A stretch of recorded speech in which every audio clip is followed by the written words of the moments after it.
अल्हम्दुलिल्लाह नहमदुहु व नस्तईनुहु व नस्तगफिरुह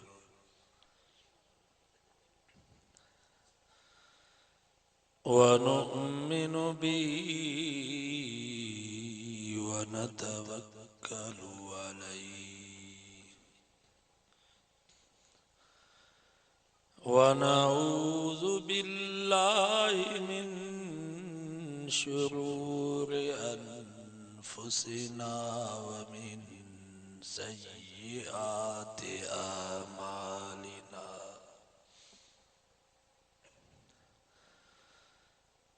मन यहदिहिल्लाहु फला मुज़िल्ल लहु व मन युज़्लिल्हु फला हादिय लहु व नशहदु अल्ला इलाहा इल्लल्लाहु वहदहु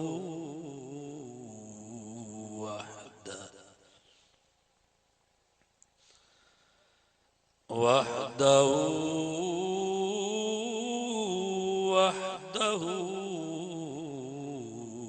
ला शरीक लहु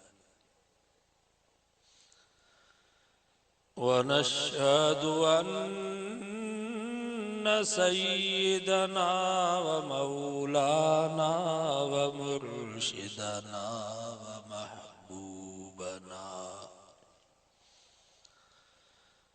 व महबूबना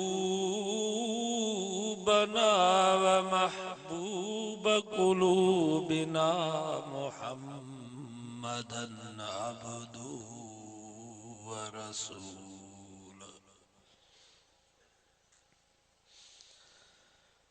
अरसल रसूलहु बिलहक्कि बशीरन व नज़ीरा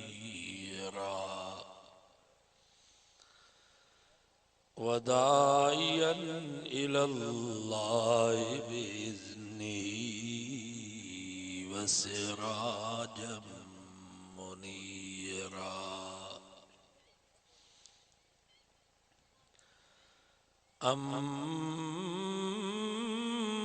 अम्मा बाद फ़अऊज़ु बिल्लाहि मिनश शैतानिर रजीम बिस्मिल्लाहिर रहमानिर रहीम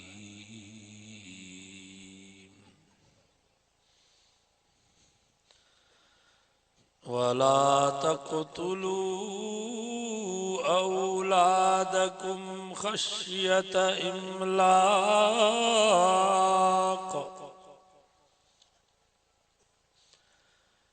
नहनु नर्ज़ुकुहुम व इय्याकुम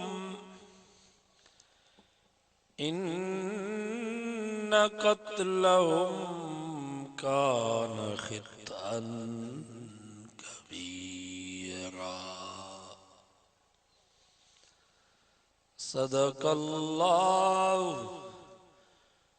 व सदक़ रसूलुहुन नबियुस सादिक़ुल अमीन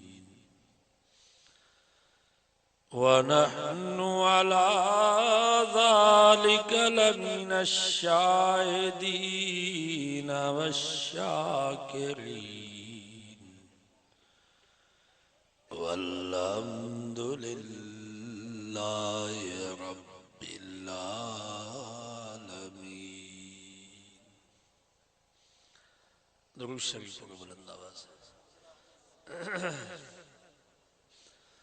अल्लाहुम्मा सल्लि अला मुहम्मदिन व अला आलि मुहम्मद कमा सल्लैता अला इब्राहीम व अला आलि इब्राहीम इन्नका हमीदुम मजीद।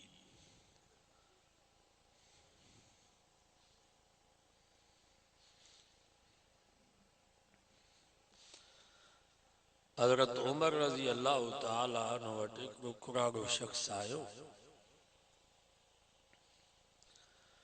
उन सां गॾु उन जो नौजवान पुटु बि हुजे। हज़रत उमर सिंह खे दां ॾिनई, सही मुंहिंजो पुटु आहे पर मुंहिंजो नाफ़रमान थी पियो आहे, मुंहिंजो चयो नथो वठे, मूंखे हिन जी ख़िदमत जी ज़रूरत आहे पर मुंहिंजे वेझो ई कोन पियो अचे। हज़रत उमर सिंह जलाली जवान हुयो, यकदम हिकिड़ो दुरो घुरायई उन नौजवान खे सबक सेखारण जे लाइ। तो उन नौजवान हज़रत उमर सिंह खे अर्ज़ कयो, साईं जल्दी न मारियो, पर असांखे इहो बि त ॿुधायो त औलाद जो बि को पीउ ते हक़ आहे या न। त हज़रत उमर फरमायो, औलाद जा पीउ ते 4 हक़ आहिनि, पहिरें नंबर ते औलाद जो पीउ ते हक़ आहे त शादी करे त नेकोकार औरत सां शादी करे, हयादार पर्दीदार औरत सां शादी करे जंहिंजो ख़ानदान मालूम हुजे, छो त मां जो असर औलाद ते थींदो आहे। हज़रत ख्वाजा कुतुबुद्दीन बख्तियार काकी रहमतुल्लाह अलैह भी हिकिड़ी अम्मा जो पुटु हुयो। 6 सालनि जी उमिरि में मदरसे मां आयो, चई अम्मा मानी काथे आ? मां चयसि पुट वुज़ू कर। वुज़ू कई, चई अम्मा हाणे छा कयां? अम्मा चयसि पुट मुसल्लो विछा। मुसल्लो विछाई, चई अम्मा हाणे छा कयां? अम्मा चयसि पुट हाणे हथ मथे खणी करे रब खां दुआ घुर, ए मुंहिंजा सुहिणा अल्लाह, जीअं सॼे जहान खे रोज़ी थो ॾी, मुंहिंजे रोज़ीअ जो बि बंदोबस्त कर। दुआ घुरी बस कई, चई अम्मा हाणे छा कयां? अम्मा चयसि पुट अलमारी जो दरवाज़ो खोल, अल्लाह तुझे रोज़ी जो बंदोबस्त करे छॾियो हूंदो। मानी त पाण पचाए रखंदी, पर पुट जो ईमान ऐं यकीन पई ठाहे त रोज़ी ॾियण वारो केरु आहे। इन जे करे अल्लाह से फरमायो, वकअय्यिम मिन दाब्बतिन ला तहमिलु रिज़्क़हा अल्लाहु यर्ज़ुकुहा व इय्याकुम व हुवस समीउल अलीम। रब फरमायो, मुसलमानो रोज़ी जे मसले में कॾहिं भी परेशान न थीजो। छो? कांव ॾे नज़र कयो, कबर ॾे नज़र कयो, झिरकी ॾे नज़र कयो, गेरे ॾे नज़र कयो, ला तहमिलु रिज़्क़हा, ये भी सुबुह जो पंहिंजे आख़िरे मूं निकिता रुमाल जी गंढे में मानी साण कान खयऊं। गिदड़ ॾे नज़र कयो, बघड़ ॾे नज़र कयो, लूमड़ ॾे नज़र कयो, शींहं ॾे नज़र कयो, ला तहमिलु रिज़्क़हा, ये भी सुबुह जो पंहिंजे डर मूं निकिता टिपण बाकस में मानी साण कान खयऊं। अल्लाहु यर्ज़ुकुहा, रब फरमाए पखी भी मूंखे यादि कंदे निकिरी पिया, ये जानवर भी मूं ते तवक्कल कंदे निकिरी पिया। शाम जो वापस मोटिया, जन के अन्न जी ज़रूरत उन्हनि जूं गुजूं अन्न सां पियो भरियां, पर जन के ताज़न ताज़न गोश्तनि जी ज़रूरत उन्हनि खे ताज़ा ताज़ा गोश्त भी मां रब खारायां। ओड़ो मौलाना सुल्तान मज्जतोई रते देरे वारे भी सच फरमायो, फरमायो मुसलमानो मानीअ जे गबे में कॾहिं भी परेशान न थीजो। छो? कई जानवर था जंगन में गुजारन समर सांग तिनखे नकी बाहे बारन असुर सां उथी पंहिंजो साईं पुकारन उञायल बुखायल उहे कंहिं खराया सो अल्लाह अल्लाह अल्लाह। और हज़रत शाह अब्दुल लतीफ भिटाई रहमतुल्लाह अलैह भी सच फरमायो, फरमाई मुसलमानों मानिया जी डगरी में परेशान न थी जो छो जनी दादन बिजु तनी भी तुझो आसरो पोए उबारी सिजो अवल डी उन्हनि खे। और पंदना में वारे शेख अतार भी फरमायो, मुसलमानों मानिया जे गबे में कर भी परेशान न थी जो छो छो त जेको रब साह जी ज़री ॾे थो मानिया जो गबो भी ज़रूर ॾींदो। साह वधीक कीमती आहे मानी, जेको रब साह ॾे थो मानी कोन ॾींदो, वो मानी भी ॾींदो। एक दफे हजरत ख्वाजा कुतुबुद्दीन बख्तियार काकी रहमतुल्लाह अलैह जी अमर खां मानी पचाइण विसरी वई। ॻोठ में का तकलीफ़ हुई उते जो पहुती ताचे उनखे फिक्र थियो अॼु मुंहिंजे पुट जो ईमान कमज़ोर थी वेंदो। अॻे औलाद जे ईमान जो फिक्र हूंदो हो, हाणे असां मुसलमाननि खे औलाद जे पेट जो फिक्र आ। 500 जरेब ज़मीन ठाही आ, चऊं था अञा 500 जरेब ॿिया बि हुजनि, औलाद जे पेट जो मसलो आ।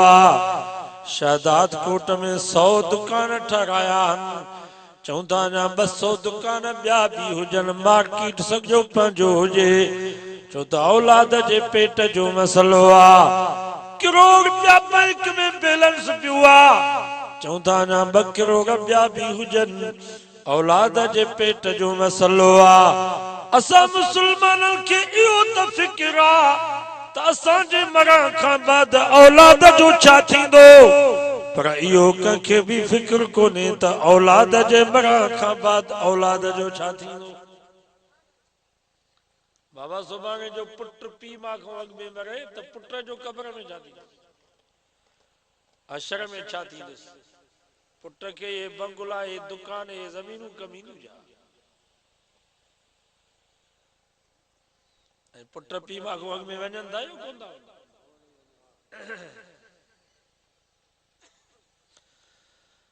हजरत याकूब अलैहिस्सलाम अल्लाह जो नबी आ, उलुल अज़्म पैगंबर आ। 12 पुट उन जा जवान मथों बीठा आहिनि, जिंदगी जा आखिरी पसान। कुरान तो फरमा उन वक्त में भी हजरत याकूब अलैहिस्सलाम के औलाद जे ईमान जो फिक्र हुयो। पंहिंजे पुटन खे तो चेले मता बुदून मिन बादी, ओ मुंहिंजा पुट ॿुधायो यार मुंहिंजे मरण खां बाद इबादत कंहिंजी कंदो। लिमता बुदून मिन बादी, इहे त कोन थींदो जो सुभाणे मां मरी वञा त मुंहिंजे कब्र ते कुबो ठाहे कब्र ते पर रखी अचे मुंहिंजी पूजा कयो। अबा ईअं त कोन थींदो जो सुभाणे मां मरी वञा त मुंहिंजे बाबे इसहाक जे कब्र ते पर रखी कुबा ठाहे, मुंहिंजे ॾाॾे इब्राहिम जे कब्र ते पर रखी कुबा ठाहे वञी कब्रुनि जी पूजा कंदो। ईअं त कोन थींदो। लिमता बुदून मिन बादी, ॿुधायो मुंहिंजे मरण खां बाद इबादत कंहिंजी कंदो, रुकू ऐं सजदो कंहिंजो कंदो, नज़र ऐं न्याज़ कंहिंजो कंदो, पुकारींदो कंहिंखे, नफ़े नुक़सान जो मालिक कंहिंखे सम्झंदो। कुरान तो फरमा सभील पुटगल यक ज़ुबान में पंहिंजे अबे के जवाब में चयो कालू नअबुद इलाहक, अबा घबरा न, जीअं असां तुंहिंजे हयातीअ में तुंहिंजे अल्लाह जी पूजा कंदासीं, बाबा तुंहिंजे मरण खां बाद भी तुंहिंजे उन अल्लाह जी पूजा कंदासीं। व इलाह आबाइका, अब्बा तुंहिंजो अबू इसहाक इस्माइल ॾाॾो इब्राहिम इब्राहीम व इस्माईल व इसहाक। बाबा असां ॾाढे इब्राहीम जे अल्लाह जी पूजा कंदासीं, ॾाढे इसहाक ॾाढे इस्माईल जे अल्लाह जी पूजा कंदासीं। अञा ताक़ीद था कनि इलाहम वाहिदा, हिकिड़े अल्लाह जी पूजा कंदासीं। व नहनु लहू मुस्लिमून। अब्बा जी असां तुंहिंजे हयातीअ में रब जा फर्मा बरदार थी करे रहियासीं, तुंहिंजे मरण खां बाद भी असां रब जा फर्मा बरदार थी करे रहंदासीं। बाबा औलाद जे ईमान जो फिक्र कयो, ईमान कीमती शइ। हज़रत ख्वाजा कुतुबुद्दीन बख्तियार काकी रहमतुल्लाह अलैह जी अम्मा घर जो पोती त कुतुबुद्दीन निंड में सुतो पियो हुयो। यकदम अटो गोए मानी पचाए अलमारी में रखियई। कुतुबुद्दीन जे पेशानी ते बोसो ॾेई करे चई, पुट मानी खाधी तई? नंढड़े कुतुबुद्दीन चयो, हाओ अम्मा, तुंहिंजे अचण खां अॻु में मां मानी खाई छॾियमि। किथों आंदई? चई, अम्मा मां मदरसे मां आयुसि, पोइ तूं बि कान हुई, पोइ वुज़ू कयुमि, वुज़ू करे मुसल्लो विछायुमि, पोइ रब खां दुआ घुरमि, या अल्लाह जीअं सॼे जहान खे रोज़ी थो ॾी, मुंहिंजे रोज़ीअ जो बि बंदोबस्त कर। अम्मा दुआ घुरी, अलमारी जो दरवाज़ो खोलियमि, मानी पई, पर जेतिरो मज़ो अॼोकी मानी में हो ज़िंदगी में अहिड़ो मज़ो कॾहिं न आयो।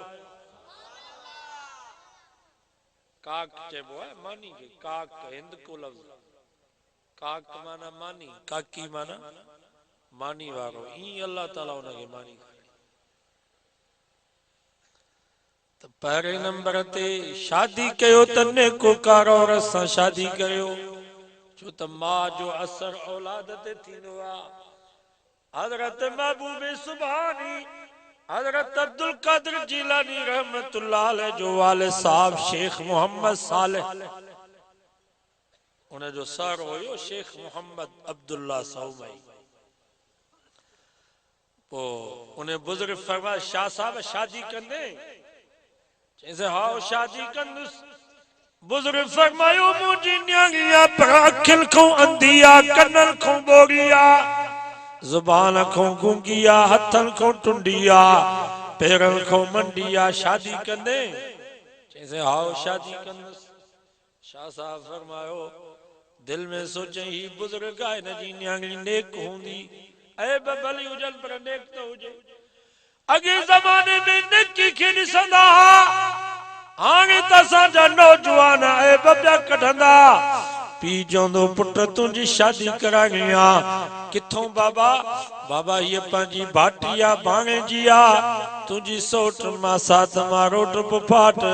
त असांजा नौजवान पिया ऐब कढंदा, बाबा हिन जूं अखियूं सही कोन्हनि, हिन जो नक सही कोन्हे, हिन जा चप सही कोन्हनि, हिन जा पेर सही न आहिनि, हीअ पढ़ियल लिखियल कान्हे का, हीअ ॿाराड़ी जी ॼट ई जाहिल, मां पढ़ियल लिखियल, मां हसीन ई सुहिणो, मां हिन सां शादी न कंदुसि।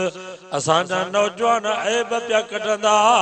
अल्लाह से फरमायो, वला तलमिज़ू अनफुसकुम, ओ नौजवानो कंहिंजी न्याणी कंहिंजी भेण जो ऐब न कढो, मतां सुभाणे तव्हांजे न्याणे ने भेनरो मूं केरु ऐब न कढे। ऐब छो था कढो? तव्हांखे शादी न आहे करणी, ऐब छो था कढो? सुभाणे हुन न्याणी खे जो ख़बर पए त फलाणे मुंहुं मां ऐब कढियो आहे, त हुनजे दिलि मां कड़ी आहे निकिरंदी। तू कड़ो मुतबरा अव्वलु का कतरतुल, तुझी इब्तिदा पानी जो गलीज कतरो, लटे के लगे तो लटो भी पलीत, बदल के लगे तो बदल भी पलीत, तुझे जिस्म में बाहर निकले। अल्लाह अकबर। तो के कुरान मजीद पढ़ने की इजाजत काने का, तो के मस्जिद में दाखिल थे जी इजाजत काने का। फलयंजुरिल इंसानु मिम्मा खुलिक, और निमक हराम इंसान कर पंहिंजे असलियत जे निहार तोखे पैदा छा मां कयो वियो आहे तोखे सोन मां पैदा कोन कयो वियो तोखे चांदी मां पैदा कोन कयो वियो तोखे मुश्कई अंबर जे गारे मां पैदा कोन कयो वियो खुलिक मिन माइन दाफिक पानी जो हिकिड़ो गलीज़ कतरो जेको पेशाब खां वधीक पलीत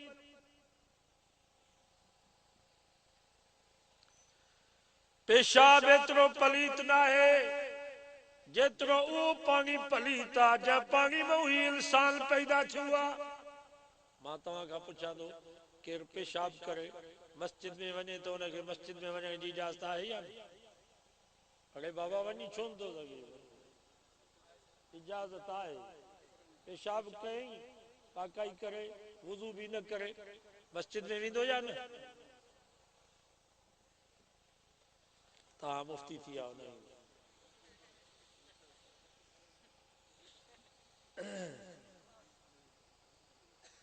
मस्जिद में वञी सघे पर नमाज़ न पढ़े ईअं मस्जिद में वञी सघे पेशाब कयई याद कुरान मजीद पढ़ी सघे थो कि न पढ़ी सघे थो हथ कुरान खे न लाए बाक़ी याद पढ़ी सघे थो पर जहाँ पानी मां इंसान पैदा थियो आहे इहो पानी जेकर मर्द जे पेशाब वारी जाइ मां ॿाहिरि निकितो इनखे मस्जिद में वञण जी इजाज़त न आहे इनखे कुरान मजीद पढ़ण जी इजाज़त कान्हे का माना एॾो गलीज़ पानी हुयो वो हिंदू बागड़ी भील कोली आया बगड़ खाईंदा गिदड़ खाईंदा लूमड़ खाईंदा गोहू खाईंदा मुअल जानवरनि जी खल लाए करे उन्हनि जो गोश्त खाईंदा पर जहाँ पानी मां इंसान पैदा थियो आहे इन पानीअ मां इहो हिंदू बागड़ी भील भी नफ़रत थो करे एॾो गलीज़ पानी हुयो अल्लाह से फरमा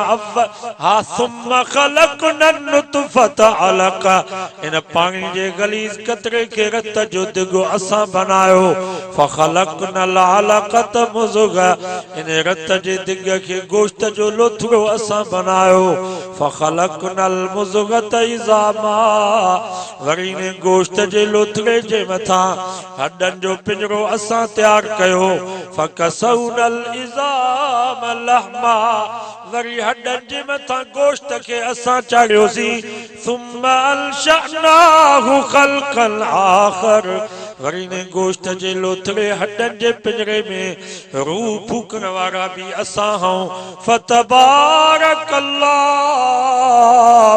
अहसनुल खालिकीन बरकत वारी रब जी जात जब पानी जे गलीज़ कतरे के हसीन सोनो इंसान बनायो अव्वलु का कतरतुल तुझी इब्तिदा पानी जो किन्नो कतरो वाखिर का जीफतुल तुझी इंतिहाइया तू मुर्दारा तू ढूंढा शादात कोट जो को कुत्तो या गड मरी वने टे ॾींहं उनखे ॿाहिरि रखो एतिरी कुत्ते गड में धप न थींदी जेतिरी न मोतबर इंसान में धप पई थी वञे टे ॾींहं इन जो लाश ॿाहिरि रखो त तव्हांखे ख़बर पइजी वेंदी त इंसान वअंत तहमिलु बैनहुमा क़ज़रतल इन इब्तिदाई इंतिहा जे विच में पंहिंजे पेट में गंदगी खणी करे घुमी थो ई चई थो मूं जहिड़ो को मोतबर आहे ऐब न कढो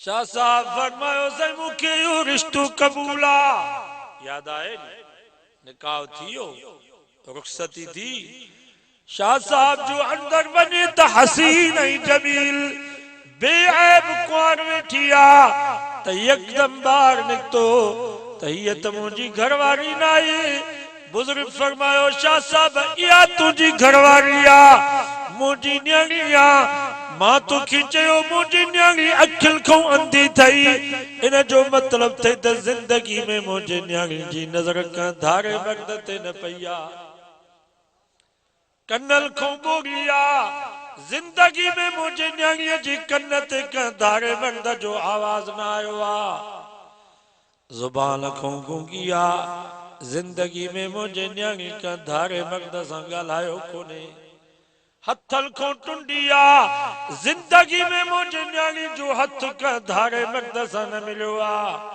पेरन को मंडिया जिंदगी में मुझे न्याणी जो पेर बगैर का शरई मजबूरी जे घर का बाहर न पियो आ मां तव्हां खां पुछां तो जॾहिं न्याणियूं अॻियूं हूंदियूं त पोइ पुट हज़रत महबूबे सुभानी जगह छो न पैदा थी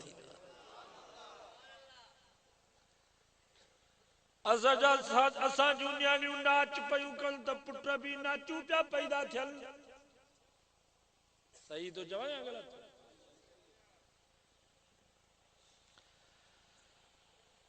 असां जूं अदड़ियूं असां जूं भेनरूं लाॾाई सेरा पयूं चवनि त पुट बि चपटियूं पिया वॼाइनि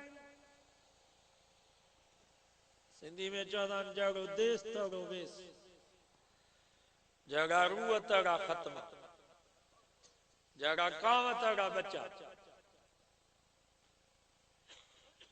हिकिड़ो नौजवान हो पंहिंजे पीउ खे बि मार ॾिनई त अम्मा खे बि लठियूं हुयूं हुन जो पीउ आयो अचे मौली साहब खे दान ॾिनई साईं न मुंहिंजे पुट मूंखे बि लठियूं हयूं आहिनि त मां खे बि लठियूं हयूं अथई समझायोसि मौली साहब चयो सॻे ज़ालिम पीउ ऐं मां खे लठियूं हयूं अथई जंहिंजे पेरनि में जन्नत चई साईं बाबे मूंखे ही सबक पाण ॾिनो आहे कीअं चई साईं वॾो थियुसि त बाबे मूंखे मदरसे में कोन छॾियो फंडियूं बकरियूं ऐं ढगियूं वठी ॾिनई जेके न लॻनि न यामन सॼो ॾींहुं जंगल में बेले में कॾहिं महिल ढगियूं पयूं पाण में विढ़ल कॾहिं महिल बकरियूं पयूं विढ़ल बाबे खे दान ॾिननि बाबे चयो बाबा ढगियूं विढ़ल त ॿ लठियूं हिक खे ॿ लठियूं ॿिए खे हणी छॾाए छॾिजां बकरियूं विढ़ल त ॿ चमाटूं हिक खे ॿ चमाटूं ॿिए खे कन मां वठी परे करे छॾी चई साईं कल्ह जो घर आयुसि त बाबो ऐं अम्मा ॿई विढ़ा पिया पोइ ॿ लठियूं बाबे खे हयुमि ॿ लठियूं अम्मा खे हणी मां छॾायो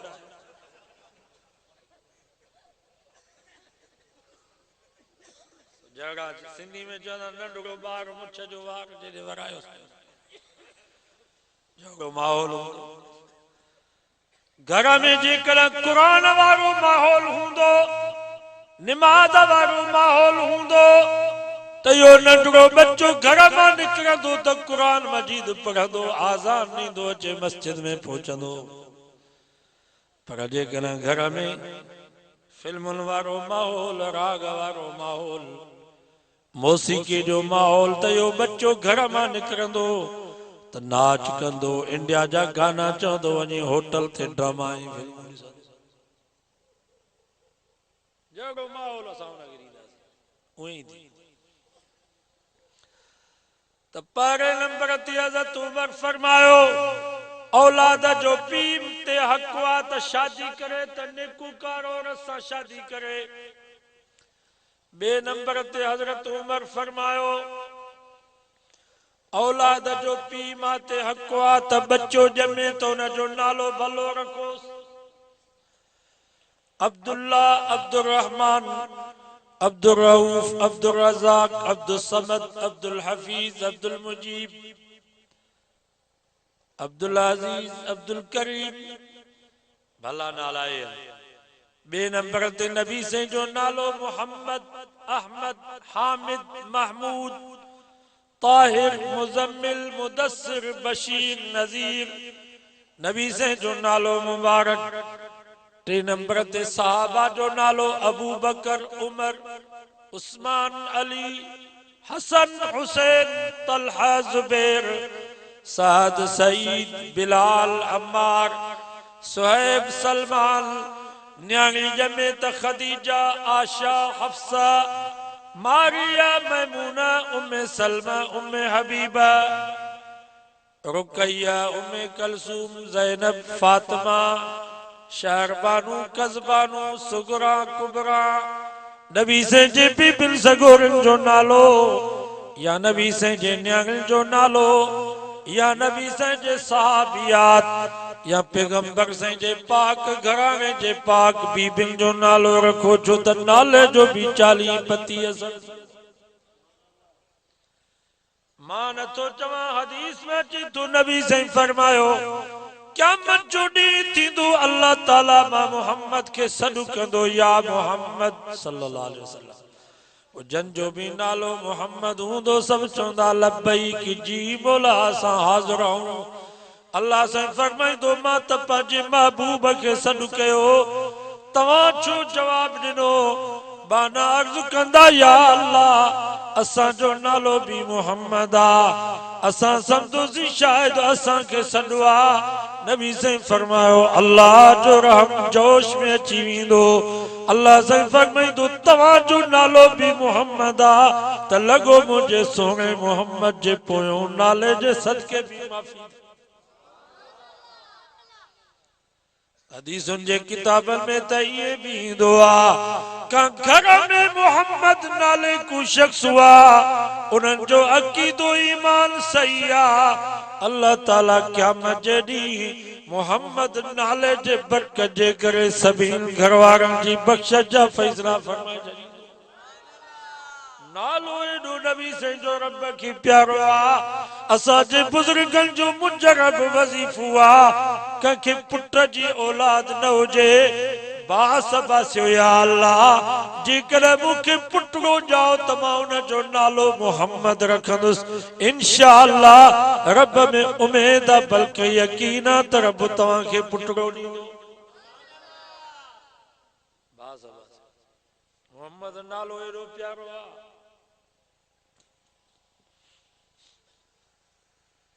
अंग्रेज सर्वे कंदा अंग्रेज सर्वे कंदा एक टीम है अंग्रेजन जी सजी दुनिया में घुमंदी आहे अमेरिका बर्तानिया जे खर्च ते वो सर्वे कंदा त दुनिया में मौलवी केतरा हाफिज केतरा असा हाफिज कोन गणिया पर इन्हनि अंग्रेजन हाफिज गणिया तब दुनिया में हाफिज केतरा आहिनि 1 करोड़ खां वधीक दुनिया में क़ुरान जा हाफिज सर्वे कंदा डॉक्टर केतरा प्रोफेसर केतरा इंजीनियर केतरा दाढ़ी वारा केतरा त इन्हनि अंग्रेजन सर्वे कई त दुनिया में सब खां वधीक नालो कंजो आ उते अमेरिका बर्तानिया में उन्हनि वञी रिपोर्ट पेश कई त असां सॼी दुनिया जो चक्कर लगायो आ सब खां वधीक दुनिया में नालो आ त मोहम्मद मुस्तफा जो नालो आ मुसलमानन जो को गोठ मुसलमानन जो को शहर मुसलमानन जो को महलो मुसलमानन जी का कॉलोनी मुसलमानन जो को घर रहल नाहे जंहिंमें मोहम्मद नाले को शख्स आए या कोन बाबा बिलाल तो मोहम्मद बिलाल सोएब तो मोहम्मद सोएब यूसुफ तो मोहम्मद यूसुफ सुलेमान तो मोहम्मद सुलेमान इब्राहिम तो मोहम्मद इब्राहिम मोहम्मद आए या कोन को निभागो गोठो हूंदो जंहिंमें मोहम्मद नाले को शख्स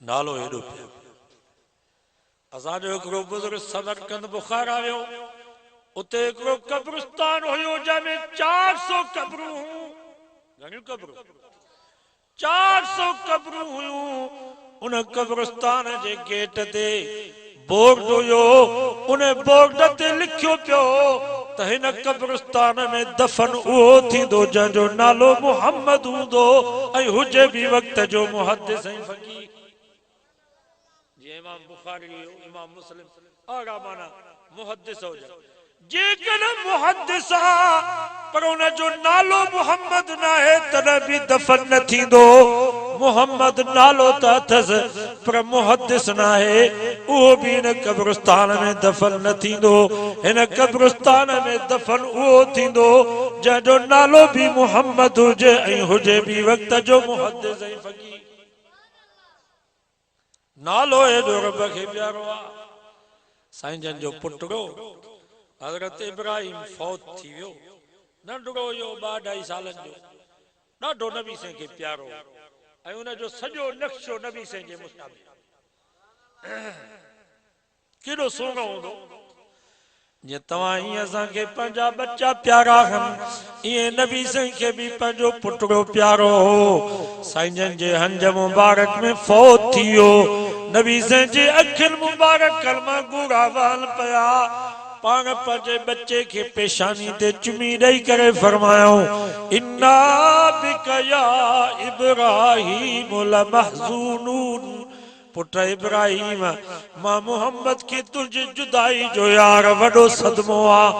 हिकड़े पासे ना पुत्र जी जुदाई जो सदमो, बे पासे ना मक्के जा काफर ताज़ियत कोल प्या कल, तसल्ली त कोल प्या जल। पर पंहिंजे ओताकुन में तबसरा प्या कल त भा इंसान जी सजी बा हूंदो आ। पुत्र सा इंसान जो नालो जिंदा हुंदो आ। मोहम्मद मुस्तफा जो को भा भी कोनेस, हिकड़ो पुत्र हुयुस सो भी फौत थियुस। अल करीब मोहम्मद जो नाम निशान खत्म थी वेंदो। नबी साईं खे ॾाढो दुख पहुतो। गोया के जख्मन ते केर लूण पियो बुरके। पर याद रखो मुसलमानो, मुरीद परेशान थींदो आ, मुर्शिद दिलदारी ॾींदो आ। शागिर्द परेशान थींदो आ, उस्ताद तसल्ली ॾींदो आ। बच्चो रोंदो आ त पीउ मां उनखे परचाईंदा हल।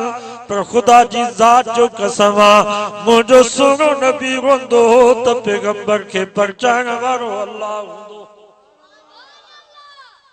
अल्लाह ताला जिब्रील के हुकुम कयो जिब्रील जी रब्बे जलील वन मुझे महबूब के तसल्ली दे। इन्ना आतैना कल कौसर फसल्लि लिरब्बिक वन्हर इन्न शानियक हुवल अबतर। ओ मुझा महबूब तू परेशान छो तो थी, मां त हर शे तोखे भली ॾिनी आ। सचो सुभान अल्लाह। अम्मा हूंदी आहे नी अम्मा, वो जेका भली शे हूंदी आ उहा पंहिंजे नंढड़े बच्चे जे लाइ सांडे रखंदी आ पेटीअ में। भली गली हूंदसि उहा बि पेटीअ में हेठों सांडे करे रखंदी त हीअ मां पंहिंजे बच्चे जे सेज जे लाइ रखी आ। भलो विहाणो हूंदसि उहो बि पेटीअ में लिकाए रखंदी त ही बि मुंहिंजे नंढड़े पुट जो विहाणो आ। जेकॾहिं दोरी हूंदसि त उहा बि लिकाए करे रखंदी त इहा दोरी मां पंहिंजे नंढड़े पुट जी नोज लाइ रखी आ।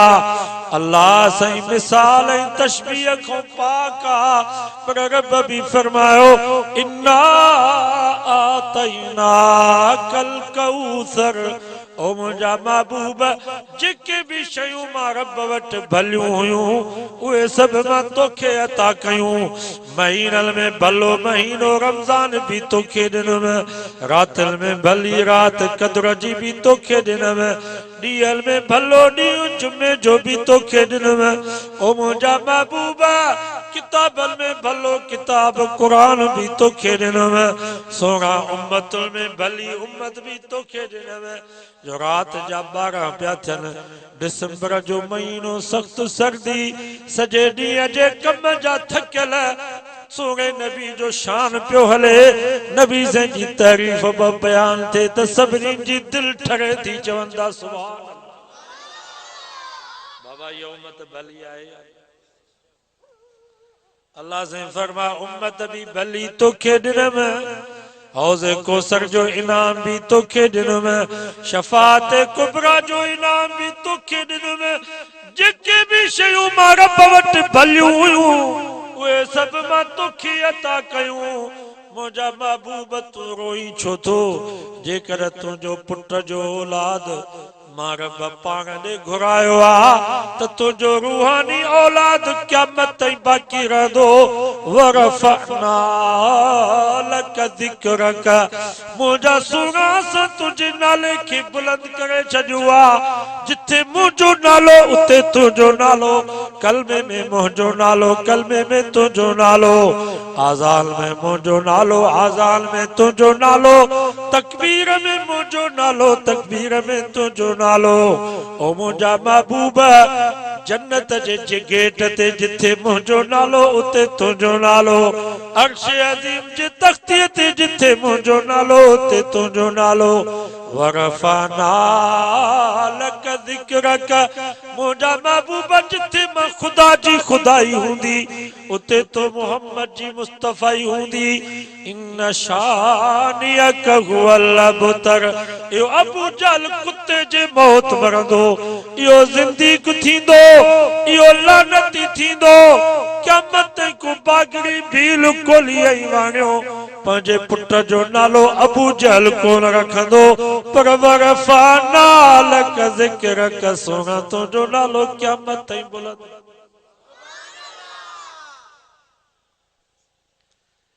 अज वायदो के जेको पुट जाओ न जो नालो मोहम्मद रखदा। दुरूद शरीफ।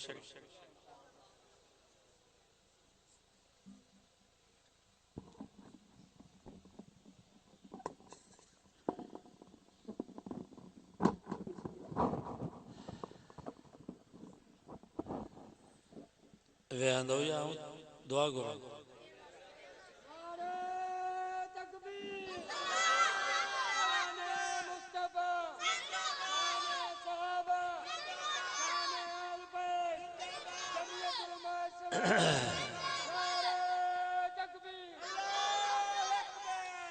केतरा असांजा बुजुर्ग अड़ा गुजरी चुका आहिनि जो चार पुट त चइनी जो नालो मोहम्मद।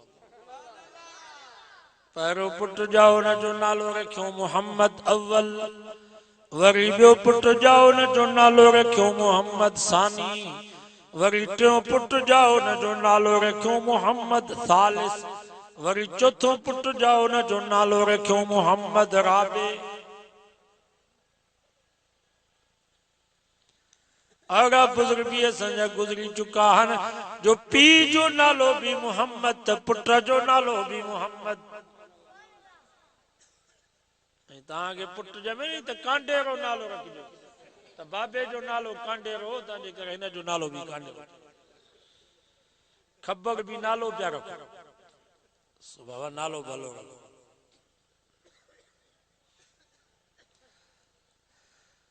नालो प्यारो। अल्लाह अकबर। हजरत इमाम मोहम्मद रहमतुल्लाह अलैह इमाम अबू हनीफे जा बि शागिर्द हुया। एक जो नालो इमाम अबू यूसुफ, बे जो नालो इमाम मोहम्मद। इमाम मोहम्मद गवर्नर जो पुटो, हसन शेबानी गवर्नर। अगे गवर्नर भी पंहिंजे बच्चन के कुरान पढ़ाईंदा हा। हाणे गॾा गाॾे वारो भी पंहिंजे बच्चे के कुरान नथो पढ़ाए, चए तो मां डॉक्टर कंदोसां। गॾा गाॾे वारो वो भी चए तो मां पंहिंजे पुट के डॉक्टर कंदुसि। मां त न पढ़ियुसि, मुंहिंजी जिंदगी तरवई भला पुट त डॉक्टर थे।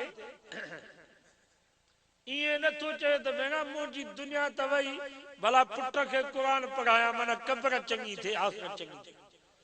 मां तव्हां खां पुछां तो 80 लख ॾेई करे जेको डॉक्टर थींदो इहो 80 लख रुपया कढंदो या क़ौम जी ख़िदमत कंदो? इहो त मुडी काती सां कुहंदो।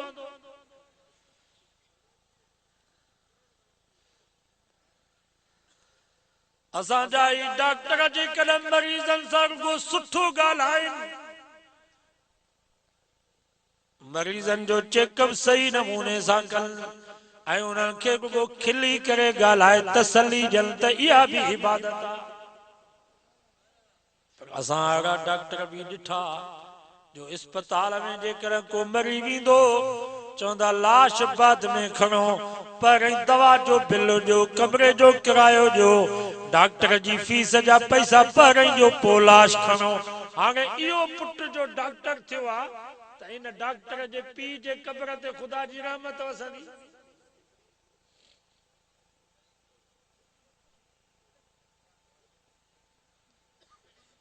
मजदूरी करे पंहिंजे पुट के सूबेदार बनाए,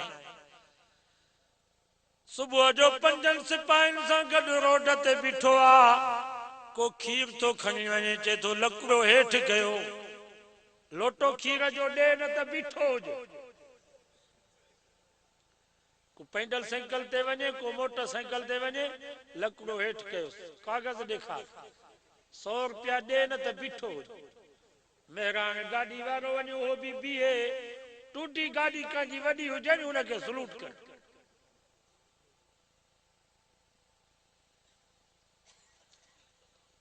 हाणे जा मेहनत करे पंहिंजे पुट खे अहिड़ो सूबेदार बनायो, इन जे कब्र ते ख़ुदा जी रहमत वसंदी।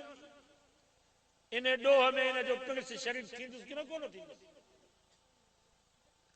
पर जेकॾहिं बच्चो क़ुरान पढ़ंदो, आलिम थींदो, हाफ़िज़ थींदो, हर निमाज़ जी आख़िर में दुआ घुरंदो, रब्बिग़फ़िरली वलिवालिदैया, या अल्लाह मूंखे भी माफ़ कर, मुझे अब्बे अम्मा के भी माफ़ कर। मां तव्हां खां पुछां थो, इन बच्चे जे पीउ जी कब्र ते ख़ुदा जी रहमत वसंदी या न?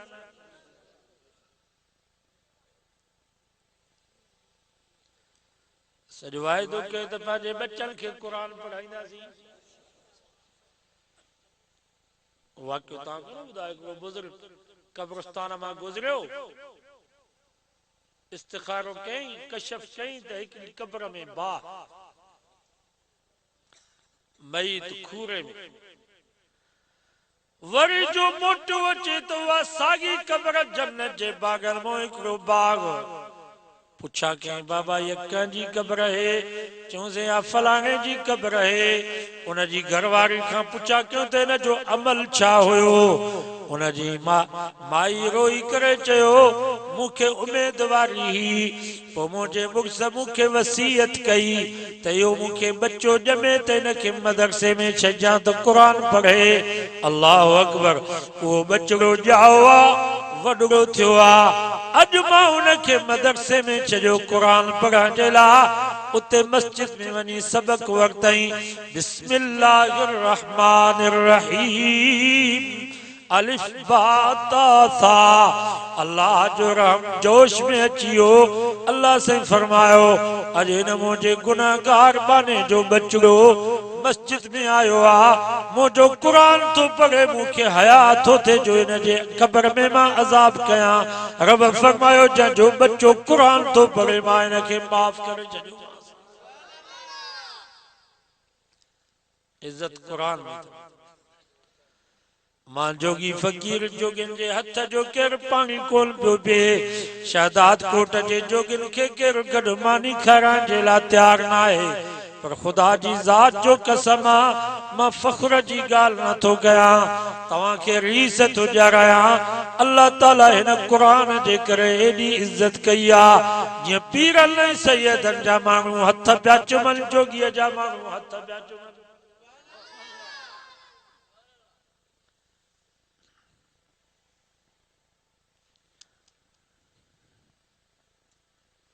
माने लाड़ जे पासे वॾो ज़मींदार हो, पोइ मूंखे चईंसि, तव्हां पंहिंजी गाॾी हिते बीहारियो, मुंहिंजे गाॾी में वेहो।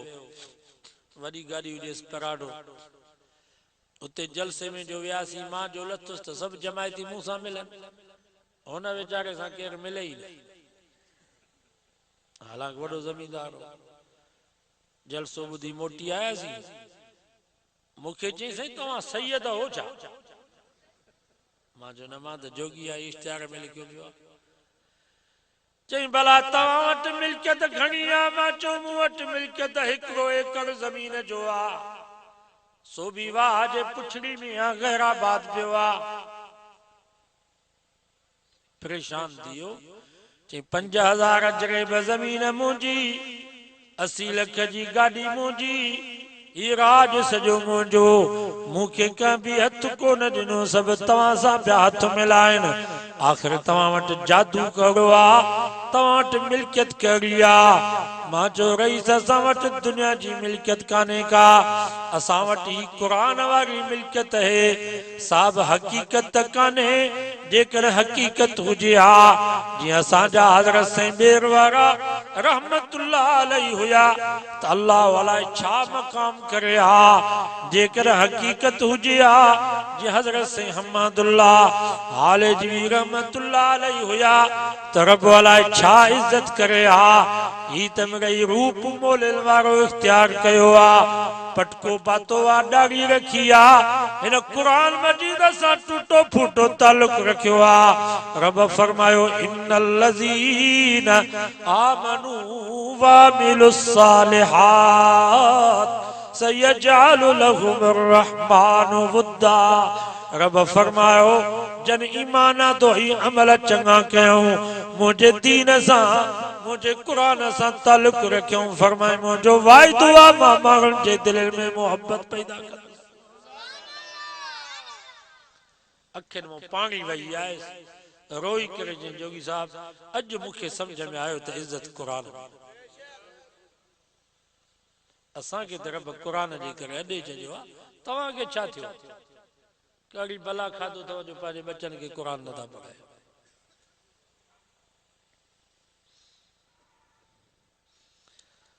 हजरत इमाम मोहम्मद रहमतुल्लाह अलैहि इमाम अबू हनीफे वटायो चईसे मुखे हदीस पढ़ायो। इमाम साहब फरमायो पुट शर्त कुरान मजीद याद करया पो मां तो हदीस पढ़ाई। हजरत इमाम मोहम्मद वियो 8 ॾींहंनि खां बाद वापस आयो चईसे मुखे हदीस पढ़ायो।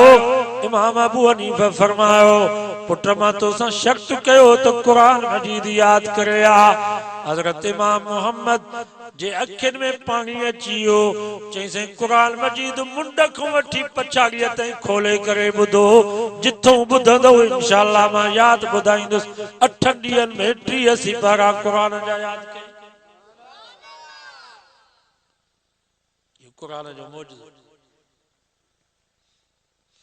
असांजो दोस्त आहे कोलाब जे टंडो मस्ती जो चांडियो आज़ाद जो उन जे पुट 15 महीने में 30 सिपारा याद कया। ये हाणे ताज़ी ॻाल्हि मुखे चइसे तारीख़ जो मुंहिंजो पुट हाफ़िज़ थियो आहे 15 महीननि पीर ॻोठ में 15 महीने में कुरान मजीद जा 30 सिपारा याद कया अथई ऐं उम्र भी 8 साल ऐं असांजी उम्र 60 साल थी वई आहे कुल अल्लाह याद न कयो। तव्हां ते कड़ी मयार आहे वो इत्तिज़ाज़ हसन रहमान अब्दुर्रहमान मलक जेके वॾा वॾा वकील कानूनदान उन्हनि बेईमाननि कुल अल्लाह याद न कयो। अंग्रेजी फुल पिया ॻाल्हाइनि कुल अल्लाह नथो कयो। फ़क़रऊ मा तयस्सर मिनल कुरान रब फरमायो जेतिरो थी सके व कुरान याद कयो। सॼो याद नथा करे सघो भला अधु याद कयो अधु याद नथा करे सघो भला यासीन सूरत काफ मुज़म्मिल सूरतुल वाक़िया सूरत मुल्क ये सूरतूं दा याद कयो। ये नथा याद करे सघो भला अम सिपारो याद कयो सॼो सिपारो याद नथा करे सघो भला अलम तर खां वठी वन्नास ताईं ये 10 सूरतूं दा याद कयो। जेकॾहिं 10 सूरतूं याद नथा करे सघो त रुगो अलहम्द सूरत कुल अल्लाह सूरत चङी तरह याद करे क़यामत जे ॾींहुं जन्नत जे गेट ते फ़रिश्तनि खे ॿुधाईंदो त दर खुली वेंदा। कुरान याद न हूंदो जन्नत जा दरवाज़ा न खुलंदा। तंहिंजे करे कुझु न कुझु यादि करे। अॼु असांजी अम्मा थी चवे मुंहिंजो ज़हन कोन्हे लाॾा सभु यादि सेरा सभु यादि रस्मूं सभु यादि फलाणी खे हेतिरा पुट हेतिरियूं धीअरूं उन्हनि जा नाला सभु यादि। जेकर असांजी अम्मा खे यादि न आहे त अल्लाह जो नालो यादि न आहे नबी से जो नालो कोन थो हुजे। पुछा थी कजे केतिरियूं कुरानियूं अहिड़ियूं आहिनि जो नबी से जे नाले जी पुछा थी के नालो यादि न आहे।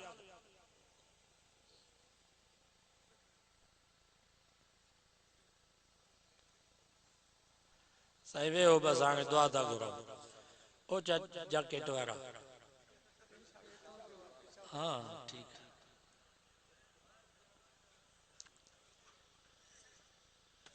हजरत इमाम मोहम्मद रहमतुल्लाह अलैह तमाम सोनो हुयो।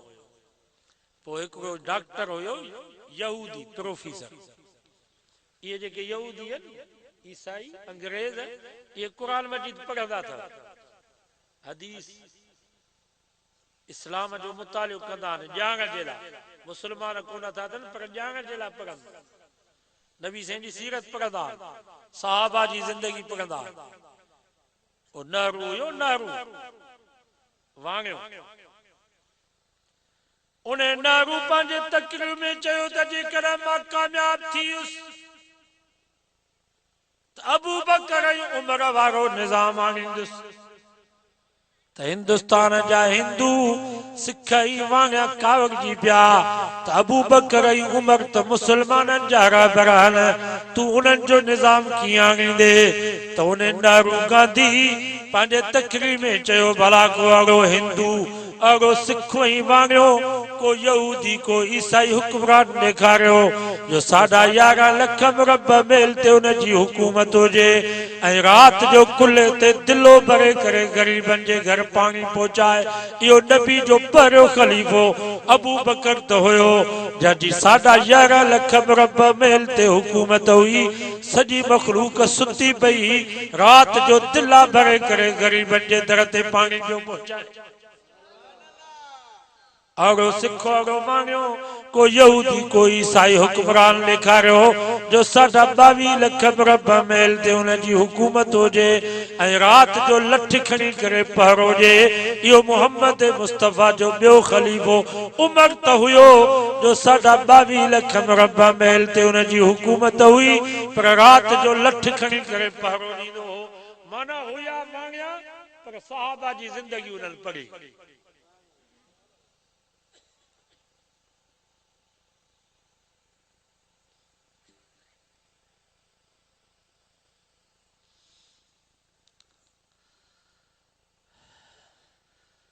हज़रत उमर फारूक जॾहिं ख़लीफ़ो थियो त हिकिड़ो कुराड़ो माण्हू वर्को खणी आयो, पनो हुजे नंढड़ो, उन ते हज़रत उमर जी दस्तख़त थियल अचे। हज़रत उमर साईं खे उहो पनो ॾिनई त हज़रत उमर फारूक एॾो रुनो एॾो रुनो एॾो रुनो जो जेके मजलिस में वेठा सभिनी रोई। साईं छाजे करे एॾो रो पिया? अल्लाह अकबर। हज़रत उमर फारूक फरमायो मां जवान हुयुसि, 15-16 साल 20 सालनि जे अंदरि मुंहिंजी उमिरि हुई। मां मके खां निकतुसि, शाम पियो वञा। रस्ते में हिकिड़ो वॾेरो ज़मींदार हुयो, उनजी ओताक में अची रहियुसि। उन वॾेरे मूंखे चयो त ही पत्थरनि जी ट्राली आहे, ये पत्थर खणी करे फलाणी जाइ ते पहुचा न त तुंहिंजो सिर कलम। ये मूंखे आर्डर ॾेई हलियो। हज़रत उमर फरमाए तो मां दिल में सोचो त ही एॾो मोतबर आहे जो मूंखे चयो अथई त पत्थर खणी होॾे ढो न त तुंहिंजो सिर कलम कंदुसि। उमर बि उमर हो। हज़रत उमर फरमायो मां चयो ॾिसां छा थो करे। हिकिड़ो पत्थर बि न खयो, उते वेही रहियुसि टेक ॾेई। उहो वॾेरो जो आयो चई मां तोखे जो चयो त ही पत्थर खण, तो हिकिड़ो पत्थर बि न खयो आहे, वरी टेक ॾेई सुतो पियो ई। तलवार जो म्याण मूं कढियई। हज़रत उमर फरमायो मुंहिंजी तलवार त उघाड़ी, यकदम मां बाज़ वांगुरु हमलो कयोमांसि, उनजी मुंडी धड़ खां जुदा करे घोड़े ते चढ़ी निकतुसि। सॼी राति सफ़र कयुमि। सुबुह जो ॾिठुमि त हिकिड़ी झूपड़ी, हिकिड़ो दरवेश बुज़ुर्ग ॿाहिरि बीठो। मां सलाम लॻायोमांसि, खीकारियोमांसि। हज़रत उमर फरमायो मां चयोमांसि मां मुसाफ़िर आहियां, सॼी राति मां सफ़र कयो आहे, मां आराम कंदुसि। मूंखे चई तुंहिंजो नालो छा आहे? मां चयोमांसि मुंहिंजो नालो उमर आहे। किथों आयो आहीं? चई मां मके खां आयो आहियां। तो उन कुराड़े दरवेश मथे खां वठी पेरनि ताईं मूंखे ॾिठो। अल्लाह अकबर। ॾिसी पोइ मूंखे चई साईं लहो, मूंखे पंहिंजे खट ते वेहारियई। उन बुज़ुर्ग दरवेश हज़रत उमर फरमाए तूं मूंखे पंहिंजे खट ते वेहारियई, पंहिंजे बिस्तरे ते वेहारियई। पाणीअ जो कोरो भरे आयो, मुंहिंजा हथ धोराई, मुंहिंजा पेर धोराई, मुंहिंजो मुंहुं धोराई। उन खां बाद मानी जो बंदोबस्त कयईं, मानी खाराई, पानी पियारई, घोड़े के दानो ॾिनई। हज़रत उमर फरमा तो महाराज जो थकायल हुयुसि, ओ जागो हुयो, मां सुम्ही पियुसि, मूंखे निंड अची वई। थोरी जो निंड मां जाग थे तो हो दरवेश बुज़ुर्ग मूंखे विंचणो पियो हाणे। मां चयोमांसि ही छा पिया कयो? चई न बस मां तुंहिंजी ख़िदमत कंदुसि। हज़रत उमर फरमा तो पोइ मां उन खां मोकिलायां पियो त हिकिड़ो पनो खणी आयो नंढड़ो। चई साईं हिन पने ते सही कयो। मां चयोमांसि छा जी सही कयां? चई साईं मां ग़रीब, हीअ मुंहिंजे इबादत जी जाइ आहे, हिन इबादत खाने जे ॿाहिरां हीअ मुंहिंजी ज़मीन आहे। मां ग़रीब, मुंहिंजो ख़ानदान ग़रीब, हिन ते सही कयो त मां हिन ज़मीन जो टैक्स न वठंदुसि। हज़रत उमर फरमाए थो मां दिलि में सोचियो शायदि ही को सादो माण्हू आहे, मूंखे जो ॾिठो अथई कदावर, सोणो सेबतो जवान, हिन जे लेखे त शायदि ही हद जो को ऑफिसर आहे, को कोटवाल या तपेदारा जो मूंखां सही थो वठे। हज़रत उमर फरमाए थो मां उनखे सही करे ॾिनमि, मां उनखे सही करे ॾिनमि त बसि तो टैक्स माफ़। उहो साॻो दरवेश उनजो पुटु उहा चिठी खणी आयो। चई साईं असांजे बाबे खे तव्हां दस्तखत करे ॾिनी त हिन ज़मीन जो मां टैक्स न वठंदुसि, हीअ तव्हांजी दस्तखत लॻी पई आहे। हज़रत उमर फारूक रोई करे चयो इहो अल्लाह जो ॾेक बानो हुयो, यहूदनि जो राहिब हुयो, जंहिं तौरेत इंजील जो मुतालो कयो हो, मूंखे मथे खां वठी पेरनि ताईं ॾिठो ऐं वरी तौरेत खे बि ॾिसे पियो, वरी मूंखे बि ॾिसे पियो। उनखे यकीन थियो मसलुहुम फित तौरात व मसलुहुम फिल इंजील। वाक़ई मोहम्मद मुस्तफ़ा जो ॿियो ख़लीफ़ो उमर इहो आहे जंहिंजूं वसफ़ूं तौरेत में भी मौजूद, इंजील में भी मौजूद। ये यहूदी ईसाई सिर्फ नबी से के न सुञाणंदा पर कुरान तो फरमा नबी से जे सहाबा के भी सुञाणल पिया त ही मोहम्मद मुस्तफ़ा जा ख़लीफ़ा। 45 साल जो अरसो गुज़री चुको, 45 साल अॻु में उन कुरान जी पीर दस्तखत कराई, टैक्स माना उनखे यकीन हुयो त ही हुकुमरान थींदो, ख़लीफ़ो थींदो।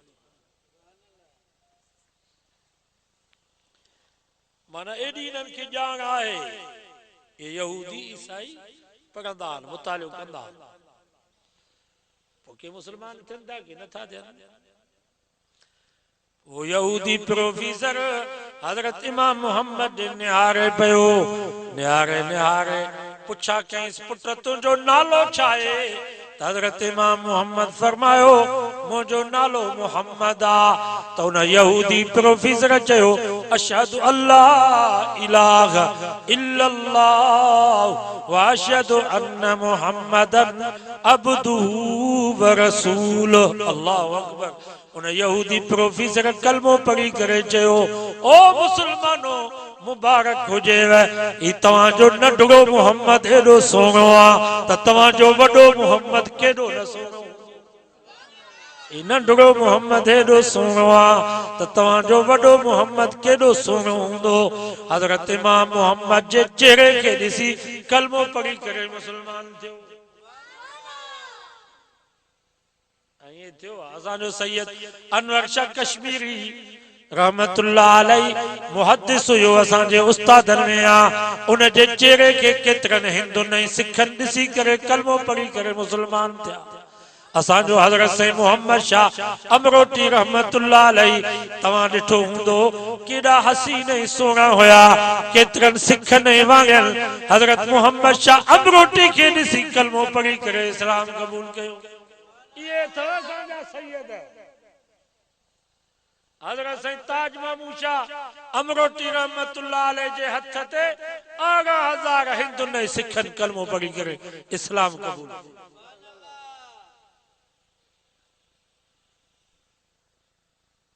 अॼु दावा करो सवली आहे पर नबी साईं जे तरीक़े ते हलणु ॾुखियो। आगा सैयद ॾेखारियो, असां देवबंद वटि आगा सैयद अथव।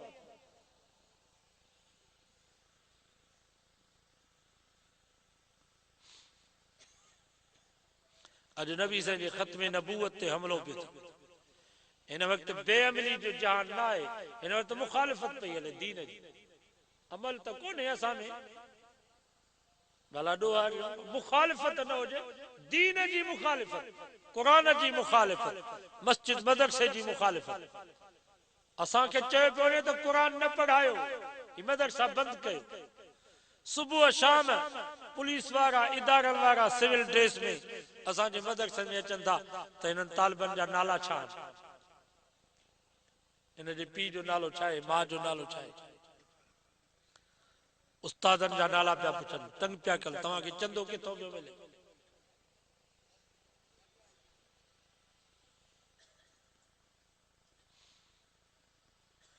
असां अफ़गान जे पठाणनि खे था पढ़ायूं।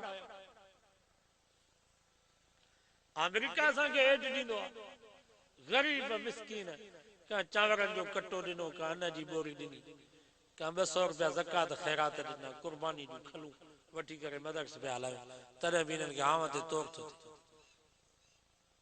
हाणे चवंदा त डीसी साहब तव्हांखे लिखी ॾींदो त ही वाइज़ कयो।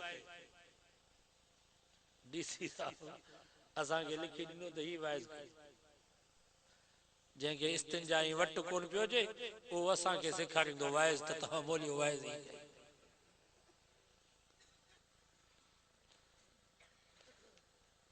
हाणे इहो हुकूमत चए थी त हिन कूड़े नबी खे मञो, जंहिं दावा कई आहे मिर्ज़ा गुलाम कादियानी। बर्तानिया में वॾो जलसो थियो आहे कादियानी में, बर्तानिया जो वज़ीर आज़म उते आयो आहे, उन्हनि कादियानी वज़ीर आज़म खे दान ॾिनी आहे त असांजो तव्हां छा कयो। पाकिस्तान में असांजे मथां लानतूं थी पयूं अचनि, असांखे काफ़िर था चवनि पिया, त बर्तानिया जे वज़ीर आज़म चयो त असां इमरान सां ॻाल्हायो हो त तोखे इक़्तिदार में आणींदासीं, तूं वज़ीर आज़म थींदे पर ही कादियानी जो मसलो तूं हल कंदे। कादियानी पाकिस्तान में खुले आम हलन, तबलीग कन, वाइज कन, मस्जिदूं मदरसा ठाराइन। वो बर्तानिया जो वज़ीर आज़म चए थो त असां इमरान सां ॻाल्हाईंदासीं, माना इन मुआहिदे सां आयो आहे।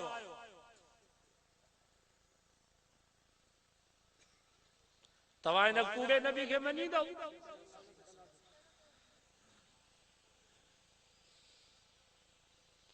नबी साईं 27 जंगियूं कयूं, घणियूं जंगियूं? 27 जंगियूं नबी साईं कयूं। उन्हनि 27 जंगियुनि में सिर्फ 259 सहाबा शहीद थिया। काफ़िरनि जे मुक़ाबले में घणा सहाबा शहीद थिया? 259। पर इन मुसैलिम कज़्ज़ाब कूड़ो नबी जंहिं नबूवत जी दावा कई, नबी साईं उन ॾे लश्कर मोकिलियो हज़रत उसामा बिन ज़ैद जी क़यादत में जिहाद जे लाइ। उहो अञा रस्ते में विच रस्ते ते हुयो त साईं जन दुनिया जो जान छॾे उहो लश्कर वापसि मोटियो। हज़रत अबू बकर सिद्दीक़ जन खिलाफत जे मनसब ते वेठो त पहिरें नंबर ते उहो लश्कर उन कूड़े नबी सां मुक़ाबले जे लाइ मोकिलियई, जंहिंखे जंग यमामा चइबो आहे। उन जंग यमामा में 1200 सहाबा शहीद थिया, हिकिड़ी जंग में। और 27 जंगियुनि में काफ़िरनि सां लड़ाईअ में घणा शहीद थिया? अरे बाबा ही ॻाल्हियूं तवजो सां ॿुधो। काफ़िरनि सां मुक़ाबले में 27 जंगियुनि में 259 सहाबा शहीद थिया। और हिकिड़ी जंग कूड़े नबीअ सां थी आहे, उन हिकिड़ी जंग में 1200 सहाबा शहीद थिया। इन मां मालूम थियो त ये कादियानी काफ़िरनि खां वधीक ख़तरनाक कहानी आहे न।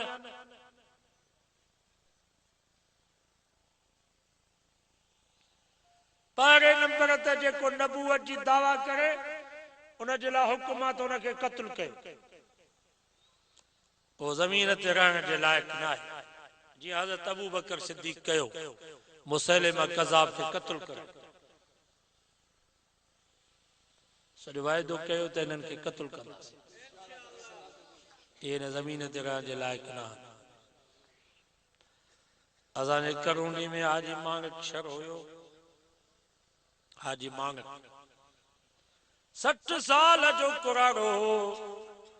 हिकिड़े कादियानी खे मारियई, अब्दुल हक हुन जो नालो, ॾिसो त नाला बि असां वारा अगरि तव्हां काफ़िर हो त नाला काफ़िरनि वारा रखो असां वारा नाला छो था रखो 3 महीना बस हलियो 1974 में 3 महीना असेंबली में बस हलियो कादियानी जे मसले ते मसलो हल न पियो थिए भुट्टे साहब जी हुकूमत हुई पछाड़ी में मौलाना गुलाम गौस हज़ारवी रहमतुल्लाह अलैह किताबन जी भरी बधी करे भुट्टे साहब जे घर वियो ऐं नुसरत बीबी के चई त तू भी वे भुट्टे साहब जी घरवारी नुसरत उनके चई त तू भी वे ऐं नुसरत शियाणी गुलाम गौस हज़ारवी किताब ॾेखारियसि कादियानी मिर्ज़ा गुलाम अहमद कादियानी आईन एतकाद में लिखे थो त अली माज़ अल्लाह फातिमा जे हंज में मां आराम कंदो हुसैन जहिड़ा सब मुंहिंजे खीसे में आहिनि मौलाना गुलाम गौस हज़ारवी नुसरत बीबी खे चयो त ॾिस कादियानी जा यकीदो तो नुसरत उठी भुट्टे साहब के चे जुल्फी ही सादात जा दुश्मन ही अली जा दुश्मन ही अहल बैत जा दुश्मन सुबह जो तो के फैसलो करूं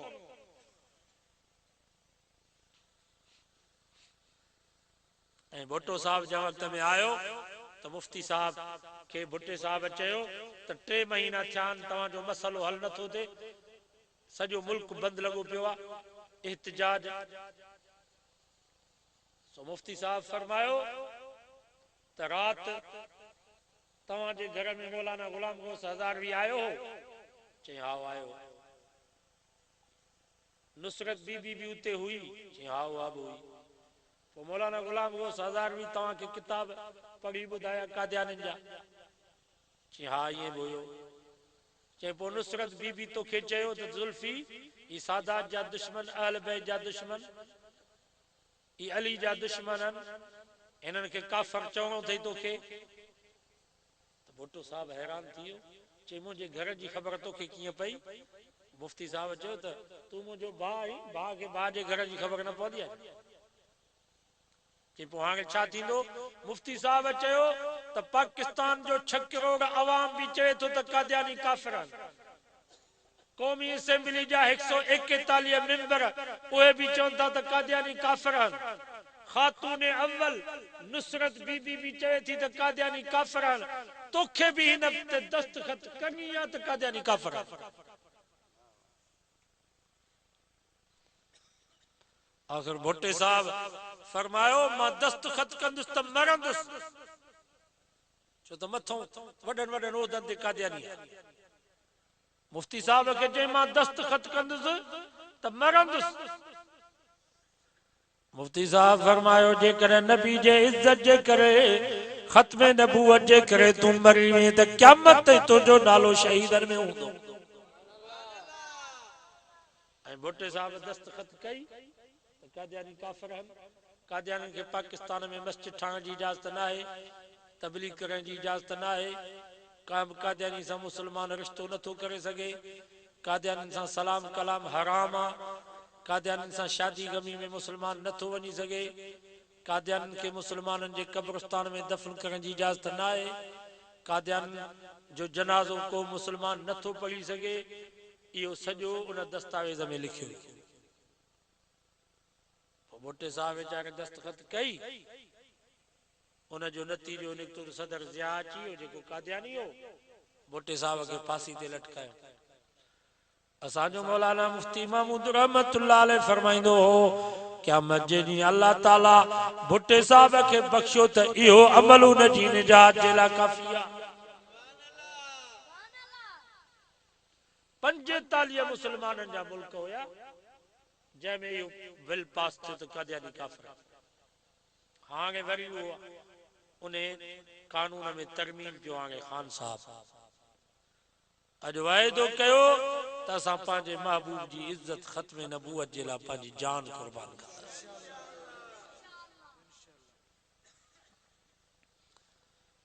हाजी मालिक ने कादियानी के मारियो। तवज्जो करो, बस आखिरी वाक्य बयान करें, वो दुआ दा करो। खैबर सेंटर जेल में वियो, जेल जो सुप्रीडेंट भी सैयद हुयो, उन जी घरवारी भी सैयदजादी ही। रात जो ख्वाब में नबी से जी ज़ियारत थियस, पाण फरमायो पुट मां मोहम्मद जो मेहमान जेल में आयो आ, जेस ताईं जेल में हुजे तेस ताईं मानी तू पचाए करे मोकिल जा। सुबह जो ने सैयदजादी पंहिंजे मुड़स खे चयो त रात जेल में केर आयो? चई हिकिड़ो हाजी साहब आहे माण्हू जंहिं हिकिड़े कादियानी खे मारियो आहे, सवें आलम उन जी ज़ियारत जे लाइ जेल में आया आहिनि। तो ने सैयदजादी रोई करे पंहिंजे मुड़स खे चयो रात नाना मुस्तफ़ा सल्लल्लाहु अलैहि वसल्लम जी ख्वाब में मूंखे ज़ियारत थी। साईं जन फरमायो अम्मा तुझे नाने मुस्तफ़ा जो मेहमान जेल में आयो आ, जेस ताईं जेल में हुजे तेस ताईं मानी तू पचाए करे मोकिल जांस। जेस ताईं हाजी मालिक खैरपुर जेल में हुयो, मानी हुआ सैयदजादी पचाए करे ढके करे मुड़स खे ॾींदी ही त नाने मुस्तफ़ा जे मेहमान खे वञी मानी खारा। सैयद गौस अली शाह उन जो वकील हुयो, साबिक़ वज़ीर आला। अन्या भी जेरो त वञी पुछी ॾिसोस शाह साहब मौलाना मोहम्मद अली जालंधरी रहमतुल्लाह अलैह के चयो गवाह कोई कोने को, जेकर हाजी साहब इनकार कंदो त मां कादियानी न मारियो आ त केस पूरो थी वेंदो, आजाद थी वेंदो। मौलाना मोहम्मद अली जालंधरी रहमतुल्लाह अलैह हाजी मालिक जे कमरे में आया, फरमायो हाजी साहब वकीलन जो मशवरो ही आ त तवां कादियानी के मारियो, उन जे लाइ गवाही कोई कोन पियो ॾे। तवां जेकर इनकार कंदव केस पूरो थी वेंदो, इंशाअल्लाह तवां आजाद थी वेंदव। त हाजी मालिक जे अखियुनि में पानी अची वियो। चई मौलाना मां छो इनकार कया, मां केतिरा हज कया त मन नबी से जी ज़ियारत थे, पर नबी से जी ज़ियारत कान नसीब थी। हर साल उम्रे ते भी वेंदोस, मक्के मदीने में वञी सलातूं ऐं दुरूद पढ़ंदोस। मन नबी से जी ख्वाब में ज़ियारत थे, पर पोइ भी ज़ियारत कान थी। हर साल मां वॾी खैरात कंदोस त ख्वाब में नबी से जी ज़ियारत थे, पर नबी से जी ज़ियारत कान थी। आलमन बुजुर्गन वजीफा भी ॾिना, उहे वजीफा भी पढ़ियम, पोइ भी नबी से जी ज़ियारत नसीब न थी। मौलाना जंहिं वक्त खां वठी मां इन गुस्ताख रसूल शातिम रसूल कादियानी के मारियो आ, खैरपुर जे जेल में का रात खाली न है जो मोहम्मद मुस्तफ़ा जी ज़ियारत न थी। हर रात ख्वाब में नबी से जी ज़ियारत की थी। सो ये वाक़यात इहो नथा करे सघो त घटि में घटि का वक़्त कयो कादियानी में। कादियानी जो को दुकान होजे, को सेलर होजे, को पंप होजे, तोड़ाई न वञो। ॿियनि खे बि जलियो त ही नबी जो दुश्मन आहे।